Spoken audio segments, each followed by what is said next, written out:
Sabarimala സ്വർണ്ണക്കൊള്ളയിൽ പങ്കെടുത്തിരുന്നവരുടെ fraction committee CPM-ന് ഇനി ജയിലിൽ കൂടാൻ കഴിയുന്ന പാകത്തിലായിരിക്കുകയാണ്. ഇപ്പോൾ മൂന്നാമത്തെ CPM-ന്റെ അറിയപ്പെടുന്ന നേതാവാണ് ശബരിമല സ്വർണ്ണക്കൊള്ളയുടെ പേരിൽ ജയിലായിരിക്കുന്നത്. അത് ദേവസ്വം ബോർഡ് മുൻ അംഗം N. വിജയകുമാർ. നേരത്തെ അദ്ദേഹം സെക്രട്ടേറിയറ്റിലെ CPM യൂണിയന്റെ സെക്രട്ടേറിയറ്റ് എംപ്ലോയീസ് യൂണിയന്റെ പ്രമുഖ നേതാവായിരുന്നു. അതിൻ്റെയൊക്കെ പശ്ചാത്തലത്തിലാണ് അദ്ദേഹം റിട്ടയർ ചെയ്തതിന് ശേഷം ദേവസ്വം ബോർഡ് അംഗമായി മാറിയത്. തിരുവല്ലത്തെ CPM-ന്റെ പ്രാദേശിക നേതാവ് കൂടിയാണ് വിജയകുമാർ. നേരത്തെ CPM-ന്റെ മുൻ MLA-യും അതേപോലെ പത്തനംതിട്ട ജില്ലാ സെക്രട്ടേറിയറ്റ് അംഗവും ഇപ്പോൾ അദ്ദേഹം ജില്ലാ കമ്മിറ്റി അംഗമാണ് A. പത്മകുമാർ.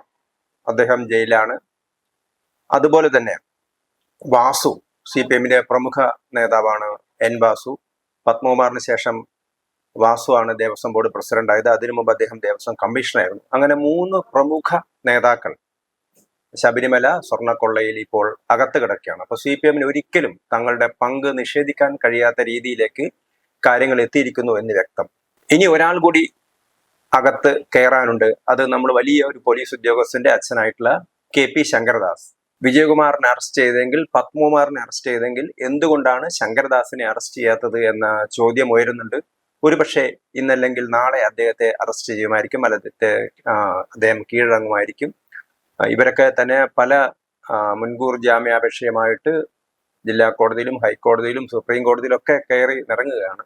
ഒടുവിൽ ഹൈക്കോടതി ഇടപെട്ടാണ് ഇവരെയൊക്കെ അറസ്റ്റ് ചെയ്യാൻ തീരുമാനിച്ചത്. കാരണം ഇലക്ഷൻ പ്രഖ്യാപിച്ച മുതൽ, തദ്ദേശ സ്വയംഭരണ തെരഞ്ഞെടുപ്പ് പ്രഖ്യാപിച്ചത് മുതൽ SIT-യുടെ സ്പെഷ്യൽ ഇൻവെസ്റ്റിഗേഷൻ ടീമിന്റെ അന്വേഷണം നിലച്ചിരിക്കുകയായിരുന്നു. അങ്ങനെ ഹൈക്കോടതിയുടെ വിമർശനത്തെ തുടർന്നാണ് ഇപ്പോൾ വിജയകുമാറിനെ അറസ്റ്റ് ചെയ്യാൻ തയ്യാറായത്. നാളെ ശങ്കരദാസിനെ അറസ്റ്റ് ചെയ്യുമോ എന്ന് നമുക്കറിയില്ല. അങ്ങനെയാണെങ്കിൽ കുറച്ചുകൂടി അവർക്ക് ജനങ്ങളുടെ മുഖത്ത് നോക്കാൻ കഴിയും. ഇപ്പോഴും CPM-ന് ശബരിമലയുടെ സ്വർണ്ണക്കൊള്ളയുടെ ഉത്തരവാദിത്വത്തിൽ നിന്ന് ഒരിക്കലും അവർക്ക് ഒഴിഞ്ഞു മാറാൻ പറ്റാത്ത രീതിയിൽ അവരങ്ങനെ കുടുങ്ങിയിരിക്കുകയാണ്. നമുക്കറിയാം, കഴിഞ്ഞ തദ്ദേശ സ്വയംഭരണ തെരഞ്ഞെടുപ്പിൽ 2 കാര്യങ്ങളാണ് UDF-നെ അധികാരത്തിൽ എത്തിച്ചത്. കൂടുതൽ തദ്ദേശ സ്വയംഭരണ സ്ഥാപനങ്ങളിലും UDF ആണ് അധികാരത്തിൽ വന്നത്. കഴിഞ്ഞ തെരഞ്ഞെടുപ്പുകളിലൊക്കെ LDF-നായിരുന്നു മേധാവിത്വം. അതിന് 2 കാരണങ്ങളാണുള്ളത്. ഒന്ന്, മുസ്ലിം കേന്ദ്രീകരണം. മലബാറിലെ പ്രത്യേകിച്ച് ജില്ലകളിലൊക്കെ UDF-ന് അനുകൂലമായിട്ട്. കാരണം പലപ്പോഴും മുസ്ലിങ്ങളെ നല്ലൊരു വിഭാഗം LDF-നെ അനുകൂലിച്ചിരുന്നു. മലപ്പുറം ജില്ലയിൽ ഒരുപാട് സീറ്റുകൾ, തിരൂരിലെ സീറ്റ് LDF നേടിയിരുന്നു. അതുപോലെ തന്നെ മഞ്ചേരി ലോക്സഭാ സീറ്റ് CPM ഒരിക്കൽ നേടിയിരുന്നു. പിന്നീട് അത് മലപ്പുറമായിട്ട് മാറുകയായിരുന്നു ആ ലോക്സഭാ മണ്ഡലം തന്നെ. അങ്ങനെ CPM-ന് മുസ്ലിങ്ങളുടെ ഇടയിൽ, പ്രത്യേകിച്ച് AP സുന്നികളുടെ ഇടയിലൊക്കെ കാര്യമായ സ്വാധീനം ഉണ്ടാക്കാൻ പറ്റിയിരുന്നു. പക്ഷെ ഇത്തവണ മുസ്ലിങ്ങളൊക്കെ ഒന്നടങ്കം UDF-നെ പിന്തുണയ്ക്കുന്ന, അല്ലെങ്കിൽ LDF-നെ കൈയൊഴിയുന്ന ഒരു രംഗമാണ് ഉണ്ടായത്. മറ്റൊരു കാരണം, തെക്കൻ കേരളത്തിൽ പ്രത്യേകിച്ച് CPM-ന് തിരിച്ചടി ഉണ്ടാവാനുള്ളൊരു പ്രധാന കാരണം ശബരിമല സ്വർണ്ണക്കൊള്ളയാണ്. പക്ഷെ അതിന്റെ കൂടുതൽ വിവരങ്ങൾ പുറത്തു വരുമ്പോഴേക്ക് CPM-നുണ്ടാകുന്ന ഡാമേജ് കൂടുതൽ വലിയ ഡാമേജ് ആയിരിക്കും എന്നുള്ളത് ഉറപ്പാണ്. ഇതിലെ പ്രധാന പ്രതിയായ ഉണ്ണികൃഷ്ണൻ പോറ്റിക്ക് ഒരേ സമയത്ത് കോൺഗ്രസ് നേതാക്കളുമായും CPM നേതാക്കളുമായിട്ട് നല്ല ബന്ധമുണ്ട്. കടകംപള്ളി സുരേന്ദ്രനുമായിട്ട് ബന്ധമുണ്ട്. അദ്ദേഹം മുൻ ദേവസ്വം മന്ത്രിയായിരുന്നു. അദ്ദേഹത്തെ ഇതുവരെ ചോദ്യം ചെയ്യുക പോലും ചെയ്തിട്ടില്ല എന്നാണ് നമ്മൾ അറിയുന്നത്. പക്ഷേ പലരും പറയുന്നുണ്ട് കടകംപള്ളി സുരേന്ദ്രനെ അറസ്റ്റ് ചെയ്തേക്കും എന്ന് പറയുന്നുണ്ടെങ്കിൽ പോലും ഇതുവരെ അങ്ങനെ ഒരു നടപടിയിലേക്ക് എത്തിയിട്ടില്ല. സ്വാഭാവികമായും അദ്ദേഹവും ഇതിനകത്ത് പെടേണ്ടതാണ്. കാരണം ഈ കേസുകളുടെയൊക്കെ കാര്യങ്ങൾ ആലോചിക്കുന്ന സമയത്ത്, അതിന്റെ കിടപ്പ് നോക്കുന്ന സമയത്ത് കടകംപള്ളി സുരേന്ദ്രനും ഇതിൽ നിന്ന് ഒഴിഞ്ഞു നിൽക്കാൻ പറ്റാത്ത രീതിയിലേക്കാണ് കാര്യങ്ങളൊക്കെ പോയിരിക്കുന്നത്. അതുപോലെ തന്നെ മുരാരി ബാബു, സുധീഷ് കുമാർ, അങ്ങനെ നിരവധി ആളുകൾ, ഏതാണ്ട് 10ഓളം പേരിപ്പം അകത്തായി കഴിഞ്ഞു. അപ്പൊ ഇതിനകത്ത് വലിയ മുതലാളിമാരുണ്ട്. അവരുടെ യഥാർത്ഥത്തിലെ പങ്കെന്താണെന്ന് അറിയില്ല. വ്യാപാരികൾ ഗോവർദ്ധനുണ്ട്, അതുപോലെ തന്നെ പങ്കജ് ഭണ്ഡാരി ഉണ്ട്. ഇപ്പൊ പുതിയൊരു പേര് കൂടി ഉയർന്നു വന്നിരിക്കുന്നു, മണി എന്ന പേര് ഉയർന്നു വന്നിരിക്കുന്നു. ഏതാണ്ട് 1000 കോടി രൂപയുടെയൊക്കെ ഇടപാടുകൾ നടത്താൻ പറ്റുന്ന രീതിയിലുള്ള ആളുകളാണ് ഇവരൊക്കെ എന്നാണ് പറയുന്നത്. അപ്പം നമ്മൾ കരുതുന്നതിനേക്കാൾ വലിയ കൊള്ളയാണ് ശബരിമലയിൽ നടത്തിയിരിക്കുന്നത്.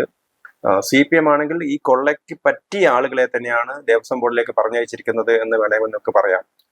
ഒരുപക്ഷെ മറ്റു മതക്കാരുടെ ആരാധനാലയങ്ങളൊക്കെ തന്നെ, അപ്പൊ അത് ക്രിസ്ത്യാനികളതായാലെങ്കിലും മുസ്ലിങ്ങളതായാലെങ്കിലും, അതൊക്കെ മതപരമായ രീതിയിലാണ് അതിന്റെ നേതൃത്വം, ആരാധനാലയങ്ങളുടെയൊക്കെ നേതൃത്വം ഉള്ളത്. പക്ഷേ ഹിന്ദു ആരാധനാലയങ്ങൾ മാത്രം ദേവസ്വം ബോർഡ് കൈകാര്യം ചെയ്യാണ്. അത് ഭരിക്കുന്ന പാർട്ടിക്ക് അനുസരിച്ചാണ് ദേവസ്വം ബോർഡിലെ ആളുകൾ വരുന്നത്.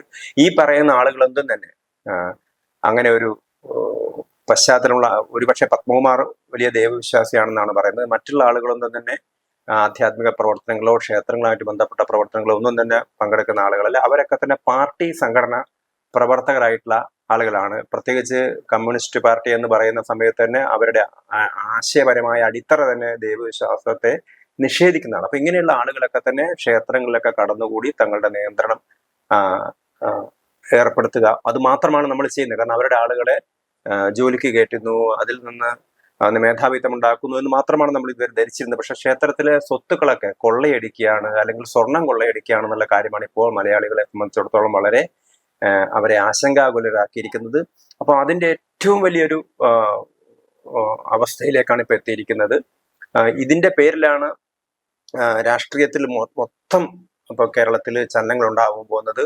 ഈ അടുത്ത കാലത്ത് ഒരു കോൺഗ്രസ് നേതാവിനെ, കോഴിക്കോട് DCC പ്രസിഡന്റൊക്കെ ആയിരുന്ന സുബ്രഹ്മണ്യനെ പോലീസ് അറസ്റ്റ് ചെയ്തില്ല, അദ്ദേഹത്തെ കസ്റ്റഡിയിൽ എടുത്തിരുന്നു. അദ്ദേഹത്തിനെതിരെ ഉന്നയിക്കപ്പെട്ട ആരോപണം മുഖ്യമന്ത്രി പിണറായി വിജയനും അതേപോലെ തന്നെ ഈ ഉണ്ണികൃഷ്ണൻ പോറ്റി, ഇതിലെ ഏറ്റവും സൂത്രധാരനായ ഉണ്ണികൃഷ്ണൻ പോറ്റിയും തമ്മിൽ ഉള്ള അദ്ദേഹം ഒരുമിച്ചിരിക്കുന്ന ഒരു ഫോട്ടോ, ആ photo artificial intelligence generated photo ആണെന്നാണ് പോലീസ് പറയുന്നത്. പക്ഷെ സുബ്രഹ്മണ്യം പറയുന്നത് ഒറിജിനൽ ഫോട്ടോ ആണെന്നാണ് പറയുന്നത്. അപ്പം ഇവർക്കൊക്കെ വലിയ നേതൃത്വവുമായിട്ട് വലിയ അടുപ്പമുണ്ടായിരുന്നു എന്നുള്ളത് വ്യക്തമാണ്. കടകംപള്ളി സുരേന്ദ്രന്റെ കൂടെ ഉണ്ണികൃഷ്ണൻ പോറ്റി വിദേശത്ത് പോയി എന്നാണ് പറയുന്നത്. പക്ഷെ അദ്ദേഹത്തെ ചോദ്യം ചെയ്ത് അതിന്റെ പാസ്പോർട്ട് അടക്കമുള്ള രേഖകളൊക്കെ പരിശോധിച്ചാലേ അത് നമുക്ക് പൂർണ്ണമായിട്ട് മനസ്സിലാക്കാൻ പറ്റൂ. പക്ഷെ എന്തുകൊണ്ടോ സ്പെഷ്യൽ ഇൻവെസ്റ്റിഗേഷൻ ടീം ഈ കാര്യത്തിലേക്ക് പോകുന്നില്ല എന്നുള്ളതാണ്. അതേപോലെ തന്നെ അന്താരാഷ്ട്ര തലത്തിലുള്ള ബന്ധങ്ങളൊക്കെ ഇവർക്കുണ്ട് എന്ന് മനസ്സിലായിട്ടുണ്ട്. അപ്പൊ അതുകൊണ്ട് തന്നെ ഇതൊരു SITയിൽ ഒതുങ്ങുന്നതല്ല. കാരണം SIT എന്ന് പറയുന്നത് പൂർണ്ണമായിട്ടും സംസ്ഥാന സർക്കാരിന്റെ നിയന്ത്രണത്തിലൊരു പോലീസ് സംഘമാണ്. അവര് വളരെ പതുക്കെ അവർക്ക് ഈ പാർട്ടി നേതൃത്വത്തോടൊക്കെ ഭയഭക്തി ബഹുമാനത്തോടു കൂടിയാണ് അവരെ കൈകാര്യം ചെയ്യുന്നത്. അവർക്ക് ആരെയൊക്കെയോ രക്ഷിക്കേണ്ട ആളുകളെയൊക്കെ രക്ഷിക്കണം.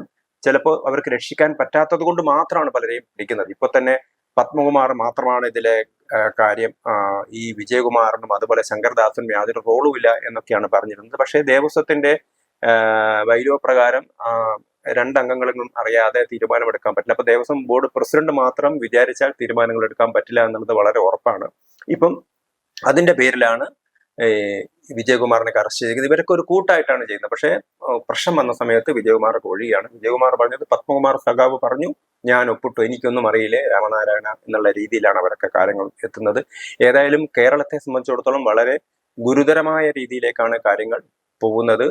ഒരുപാട് കഥകൾ, സ്വർണവുമായി ബന്ധപ്പെട്ട ഒരുപാട് കഥകളാണ് ഇങ്ങനെ പുറത്തു വരുന്നത്. അപ്പൊ ഇതൊക്കെ ഒരു CBI അന്വേഷണത്തിലൂടെ മാത്രമേ ഇതിലെ യഥാർത്ഥ പ്രതികളെ പിടിക്കാൻ കഴിയൂ. അതോടൊപ്പം തന്നെ ഈ പ്രതികൾക്ക് മുൻകാല ദേവസ്വം ബോർഡ് അംഗങ്ങൾക്കുമായിട്ട് ബന്ധമുണ്ടോ എന്നുള്ള കാര്യങ്ങൾ കൂടി അന്വേഷിക്കണം. കാരണം എങ്ങനെയാണ് ഈ ഉണ്ണികൃഷ്ണൻ പോറ്റിക്ക് സോണിയാഗാന്ധിയൊക്കെ കാണാൻ പറ്റിയത്? കാരണം സാധാരണഗതിയിൽ കരുണാകരനെ പോലത്തെ ഒരാൾക്ക് പോലും സോണിയാഗാന്ധിയെ കാണാൻ പറ്റിയിരുന്നില്ല മുമ്പ്. കാരണം കോൺഗ്രസിലെ ഏറ്റവും ശക്തനായ നേതാവായിരുന്നു കരുണാകരൻ, കേരളത്തിലെ മുഖ്യമന്ത്രിയായിരുന്നു.